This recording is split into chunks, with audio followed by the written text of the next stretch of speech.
Être entrepreneur, si c'était à refaire. Femmes et hommes d'affaires nous dévoilent leurs secrets. Réseau Entreprendre Lorraine avec RCN, présenté par Lucille Bach. Aujourd'hui, nous rencontrons Christine. Nous allons découvrir la femme avant l'entrepreneur.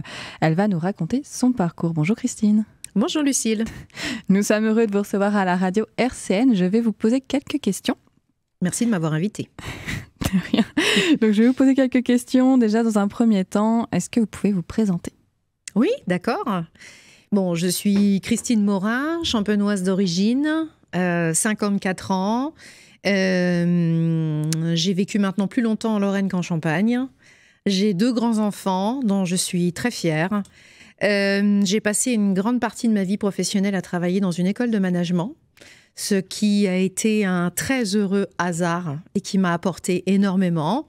Bon, pour les gens, c'est ICN Business School, une école qui m'a beaucoup apporté en termes de développement personnel et professionnel, véritablement. C'est là que j'y ai découvert ce qui deviendra mon métier plus tard. J'y ai découvert le développement durable et la responsabilité sociétale des entreprises, puisque j'ai été chargée plus d'une dizaine d'années de ce département au sein de l'école, tout en étant professeure. Et il y a maintenant 2 ans, exactement, au mois de mai 21, j'ai créé mon entreprise Arborescence. Et en quoi consiste du coup cette entreprise ? Alors, cette entreprise, en fait, elle consiste à aller directement à la source, c'est-à-dire aller rencontrer les dirigeants et les dirigeantes d'entreprise qui estiment avoir un besoin en termes de structuration de leur démarche de responsabilité sociétale des entreprises. Peut-être une petite définition de la responsabilité sociétale avant d'aller plus loin. C'est une manière pour n'importe quelle organisation, ça pourrait être le cas d'RCN, comme de la ville de Laxou, comme d'une entreprise du CAC 40 ou un artisan, de se dire, voilà, aujourd'hui, j'ai des impacts sur l'environnement et sur les êtres humains, mes salariés, mes clients, mes fournisseurs. Ces impacts ne sont pas que positifs, je le sais, et c'est pas grave aujourd'hui. Je souhaite maintenant engager des actions pour que ces impacts soient beaucoup plus positifs à l'avenir. Eh bien, c'est ça, engager une démarche RSE. D'accord. Et pour en arriver justement à la création de cette entreprise, vous avez dû faire un grand parcours, je suppose. Quel a été votre parcours professionnel ? Mon parcours professionnel, c'est 25 ans. Alors, c'est d'abord une formation en droit, puisque au départ, je suis juriste, fac de droit de Reims et de Nancy, plutôt pénaliste. Alors, ce que j'entends par, je le précise, parce que sous pénal, il y a répression, il y a aussi prévention, et donc il y a l'humain. Et mon sujet de prédilection pour l'ensemble de mes mémoires, etc., mémoire, ce que l'on fait à l'école, pas mes mémoires, voilà, c'était de travailler sur la délinquance juvénile. Donc, ça m'a toujours beaucoup intéressée de savoir comment on pouvait accompagner, aider un être humain, aussi jeune soit-il, dans le fait d'avoir une vie bien remplie, harmonieuse, équilibrée, respectable, respectée. On va dire ça comme ça.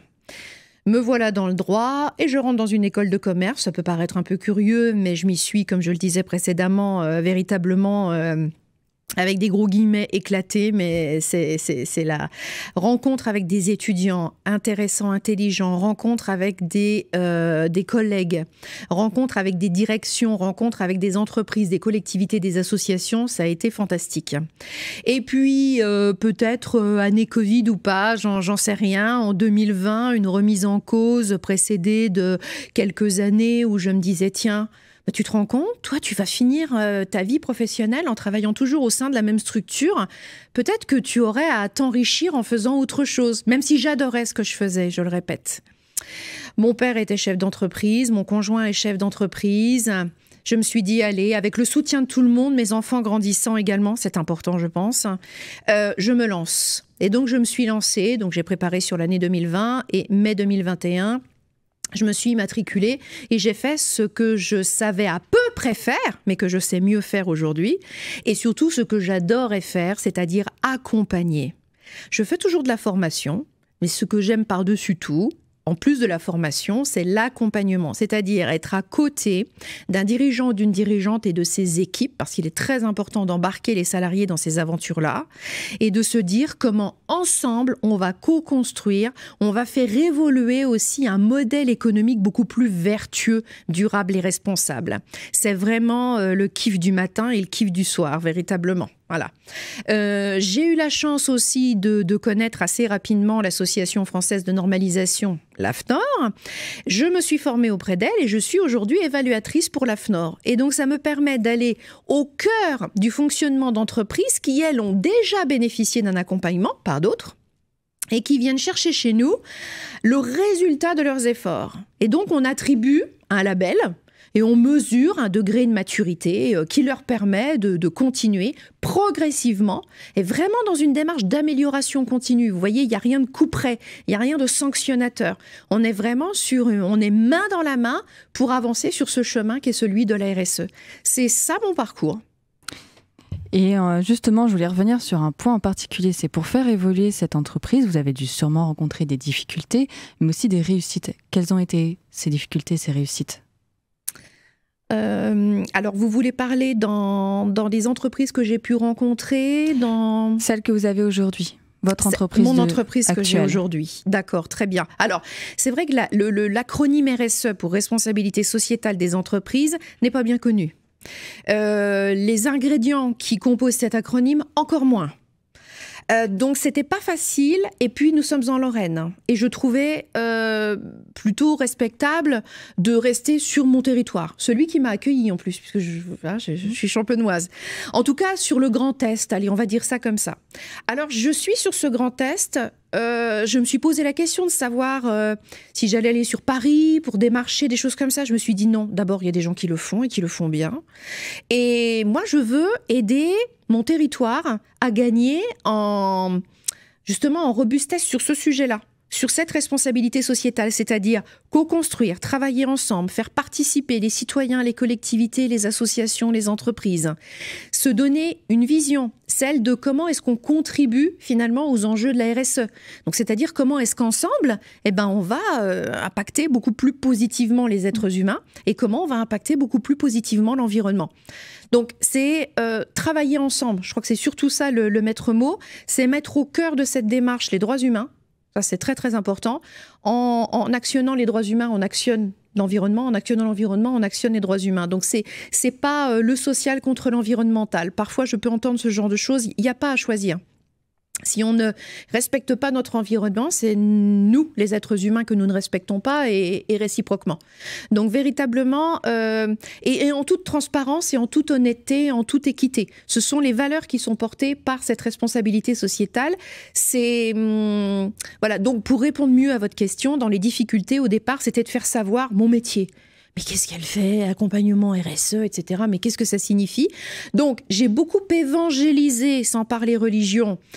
Durant toute la première année, j'ai intégré nombre de réseaux, y compris le réseau Entreprendre Lorraine, par lequel je me trouve devant vous aujourd'hui et que je remercie très, très sincèrement. Ça a été un des premiers réseaux qui a compris l'utilité de sensibiliser à la fois ces porteurs de projets, créateurs ou repreneurs d'entreprises, et ses membres qui accompagnent ces porteurs de projets à la démarche RSE. Donc aujourd'hui, j'ai la chance de piloter la commission RSE, qu'on appelle aussi commission impact du réseau Entreprendre Lorraine, par la confiance de Sophie et Patrick. Et on est aujourd'hui 7-8 dans cette commission, chacun avec des expériences différentes, à œuvrer pour cela, c'est-à-dire sensibiliser, dans le cadre même du business model, du modèle économique de l'entreprise, dès le départ, sensibiliser les jeunes entrepreneurs, créateurs ou repreneurs à l'importance d'intégrer la RSE dans ses pratiques. Et deuxièmement, former tous ceux qui sont déjà membres de réseau et qui accompagnent ces porteurs pour qu'ensemble, sur le territoire, on aille vers plus de responsabilités. Vous connaissez comment, du coup, ce réseau Entreprendre, finalement? Quelqu'un m'en a parlé. Quand je me suis installée, quelqu'un a vu que j'étais... D'abord, je suis assez fan de réseau. J'adore découvrir des nouvelles personnes. Et il m'a dit, tu devrais aller à Réseau Entreprendre Lorraine. C'est un réseau qui gagne à être connu. Je l'ai su au moment où j'ai mis le pied dans la pièce. Mais véritablement. Et à partir de là, ils n'ont pas cessé de me faire confiance. Et puis la commission s'est également développée. On a quelqu'un de Paris qui est venu voir également ce qu'on faisait parce qu'il trouvait ça particulièrement intéressant. On a organisé un gros événement en octobre dernier à Metz, puisque le réseau est lorrain, pour sensibiliser l'ensemble des adhérents toute une journée avec des témoignages aussi de chefs d'entreprise très convaincus et très agissants. Parce que c'est pas le tout d'être convaincu, il faut aussi faire, hein, bien sûr. Et puis là, notre objectif de cette année, c'est vraiment d'affiner le message que l'on envoie aux porteurs de projets à travers leur business model et les chefs d'entreprise qui accompagnent. Et quel est votre lien du coup avec Réseau Entreprendre ? Je suis adhérente et présidente de la commission Impact. Super, très beau projet et très belle initiative. On va également faire un petit quiz rapide. Équilibre vie professionnelle ou vie personnelle ? J'essaie d'équilibrer les deux. Lève tôt ou lève tard ? Lève tôt. Heure fixe ou heure flexible ? Flexible. Être entrepreneur, si c'était à refaire, pour ou contre ? Pour. Passé ou futur ? Futur. Avec ou sans Wi-Fi ? Avec. En retard ou toujours en avance ? En avance. Et la dernière pour la route, lundi ou vendredi ? Ça peut changer. Mais je ne déteste pas du tout les débuts de semaine. Mais j'aime bien aussi les fins de semaine. C'est tout bon pour moi. En tout cas, merci Christine. C'était Réseau Entreprendre Lorraine en partenariat avec la radio RCN. Merci beaucoup Lucille, merci. Retrouvez les interviews de nos invités sur les réseaux sociaux. C'était Réseau Entreprendre Lorraine en partenariat avec RCN.